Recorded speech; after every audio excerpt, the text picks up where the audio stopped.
Hello and thank you for tuning in to Millennial Movies. Today's video I have some very big news for all you Stephen King and Pennywise loving fans out there because we have some leaked set photos from filming of It Chapter 2 which reveal a major scene from the novel that's going to be adapted into the film.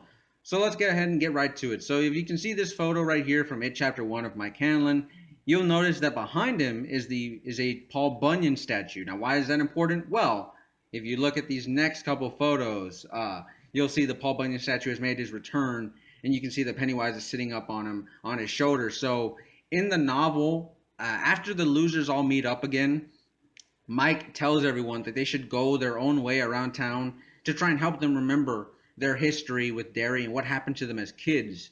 So Richie ends up going to the big plastic statue of Paul Bunyan, and the statue comes to life and tries to kill him with his axe. I know, pretty crazy, right?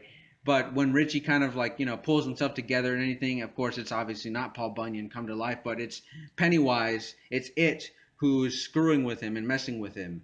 So I imagine that's probably going to happen very similarly, except for on here in the film, we're going to get to see Pennywise sit on top of his shoulder, like after everything's done, and we're going to see him um, float down because you can see him, he's hanging onto the balloons here. So he's going to float down with some balloons, probably get in Richie's face and screw around with him a little bit, scare him, tease him. I really can't wait to see this play out on film. I didn't think we'd actually see this, but I certainly can't wait. Just because I'm thinking of the cinematography of it and like how Pennywise is probably going to look so eerie and creepy cool at the same time. He's kind of going to look like an evil Mary Poppins coming down from the Paul Bunyan statue to go after Richie. So I certainly think that it's going to look cool on screen. At least I certainly hope so. And plus, I think it's very imaginative and very different. I haven't seen that in any other horror movie where an antagonist or a villain floats down from the sky, and so, he's probably going to be all happy and jolly and Pennywise enjoys himself. He likes playing with his food. So I think it's going to be a very cool scene to watch, and I honestly can't wait to see it in the theater. But I also wanted to talk about a couple of other leaked photos from the set that also have some pretty good relevance. So the house on 29 Neibolt Street is being reconstructed, but not entirely. Only the entrance is being constructed, and the rest is going to be left up to green screen.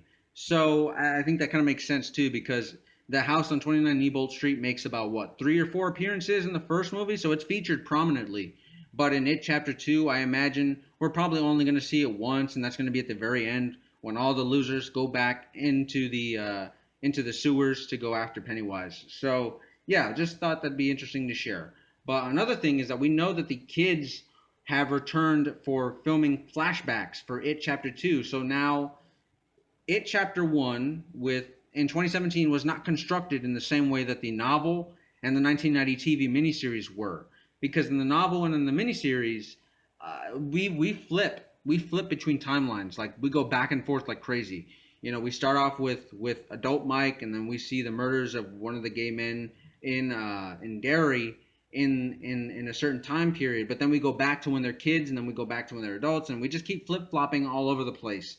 And I think what's going to most likely happen in It Chapter 2 is that when Mike calls up all the losers, they are probably all each going to have their own individual flashback scene of them as kids. One, like the first thing that's going to pop up into their mind is we're probably going to see like a 1 minute flashback for each character where they just, they have something, they remember something that's very important to them, and we're going to get to see it. So I don't think it's going to be, like I said, as in depth as in like in the novel and in the miniseries where they all had their flashbacks, and it was taking up 10 15 minutes of screen time, or more than a couple of pages. But I think in chapter 2 we're probably going to get like a 1 minute 2 minute flashback for each character when they get called up, see some stuff that happened to them when they were kids, maybe that we didn't get to see, or some stuff, or probably just going to be some stuff that we kind of already know about. Like you can see here, the kids look like they're all dirty from after they came out of the sewers. So we're probably going to see like extended scenes of stuff that we've already seen in the first movie, where we're just going to get, a little bit of more context and stuff that happened, off screen. So very much looking forward to It Chapter 2. I cannot tell you how excited I am to see this movie. Sadly, it's still a damn year away, so it's a bit of a wait, but I think it's going to be one of the best movies of next year. Certainly can't wait to watch it. But anyways, guys, if you enjoyed this video and if you like this type of movie news, I do all types of videos like this. I do a lot of Castle Rock videos. I do a lot of other Stephen King properties. Talk about Stranger Things. I got a Walking Dead video talking about some casting news on my channel. But yeah, if you like this type of stuff, man, go ahead and consider subscribing to the channel. I'd love to have you along for the ride. And please leave a like on this video as it helps out my smaller channel so very much. And again, like I said, if you want to subscribe, please do it. I'll love you forever, and you'll get a free Twix pie from Millennial Movies. But anyways, guys, until next time, I will see you all very soon.